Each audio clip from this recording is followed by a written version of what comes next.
Pinasahi nga selebrasyon ang gipahigayon sa LGU Oroqueta City alang sa ika-126 sa Philippine Independence Day celebration. Ania ang kumpletong detalye.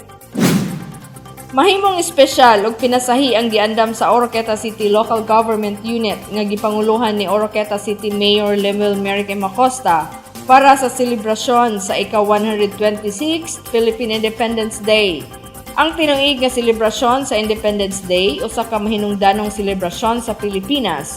Human naangkon ang kagawasan sulod kapin sa 3 ka siglo nga kolonisasyon ubos sa pagmando sa Espanya.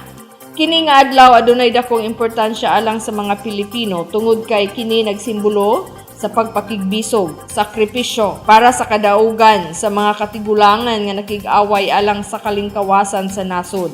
Hinungdan nga ang tanan magpahinungod sa maong adlaw. Dinhi sa Oroqueta City, sugod sa June 10 hangtod sa 16, usa ka semana adunay ipahigayon sa LGU nga food bazaar dito sa City Plaza para sa paghatag og oportunidad sa mga local products aron mapaila sa katawhan.